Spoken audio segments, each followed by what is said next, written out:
Chapter number 6, combustion and flame. Okay, so as we were studying before, heat and energy, हमने heat पढ़ा था ना कि heat produces fire. तो हमने combustion and flame name कहाँ पढ़ा है? Fire में, right? Combustion और flame हमको कहाँ मिलता है? In the fire.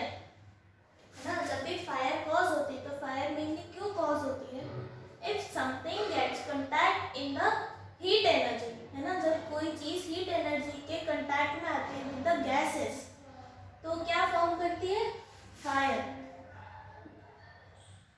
Heat energy plus gas like oxygen, nitrogen, carbon dioxide, अगर ये ज्यादा क्वांटिटी में है तो वो क्या कॉज करेगी?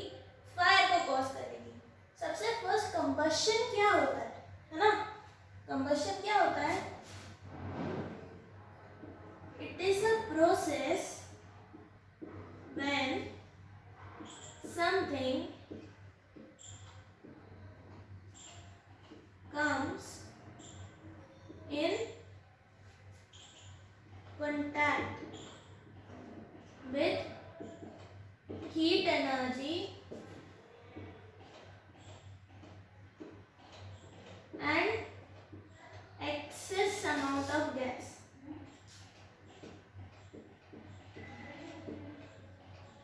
जब भी हमारे around access amount of gas है या फिर हीट एनर्जी है जिसके कांटेक्ट में कोई मटेरियल आता है तो वो क्या करता है? वो फायर कॉज करता है, जिसको हम क्या बोलते हैं?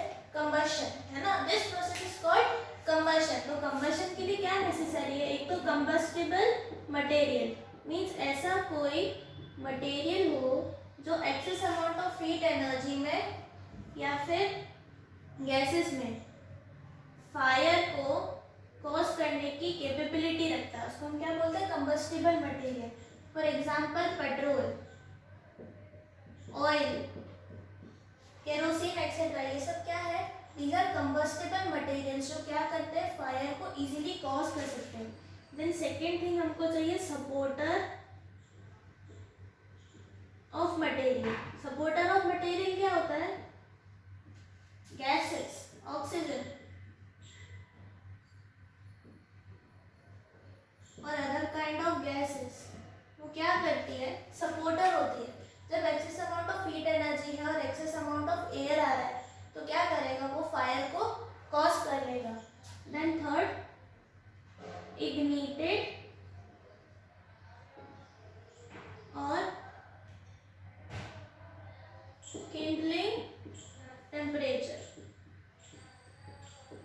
इग्निटेड और किंडलिंग टेम्परेचर का मीनिंग होता है जब भी हम किसी मटेरियल को उतना टेम्परेचर दे देते हैं जितना उसको फायर कॉज करने के लिए नीडेड होता है ना, या फिर उतना टेम्परेचर जितना वो फायर कॉज हो सकती है, उसको हम बोलते हैं इग्निटेड और the kindling temperature for causing a fire. Then this fire is caused by the combustion and flame क्या होता है? Light and heat energy.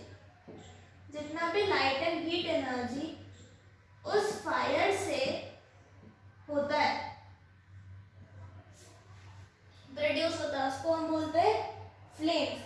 Then this fire gets to get controlled by the fire extinguishers. Fire extinguishers वो क्या करते हैं? In the fire brigades, if fire cause हुई है तो उसको बुझाने के लिए हमको क्या क्या चाहिए होता है? Fire extinguisher for a emergency use. और हम इसको टेक केयर कैसे कर सकते हैं? Maintain temperature. अगर हम टेम्परेचर को मेंटेन करके रखते हैं तो क्या हो सकता है? वो जो फायर कॉज होने के चांसेस है वो कम हो सकते हैं. Then put away combustible materials. जितने भी combustible materials है उनको अगर हम कंटैक्ट से दूर रखेंगे तो फायर के चांसेस देन ऑल्सो कम हो गए. तो this also work as a fire extinguisher because कि जब हम ये दो मेजर स्टेप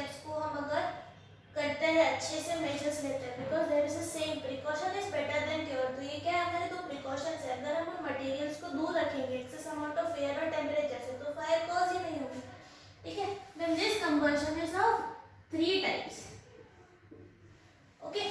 सबसे first slow combustion. Slow combustion means जब भी टेम्परेचर मिलता है but it takes a longer time to cause fire, means आता जा रहा है, इट टेक्स फ्यू मिनट्स और a few hours to get fire, उसको हम बोलते हैं slow combustion.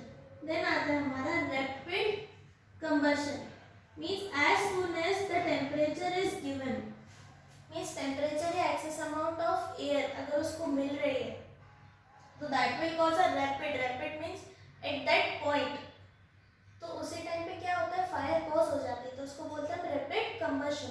One is slow combustion जो बहुत स्लो प्रोसेस होता है, then second is rapid combustion जो एट दैट पॉइंट होता है, then third type of combustion is spontaneous combustion.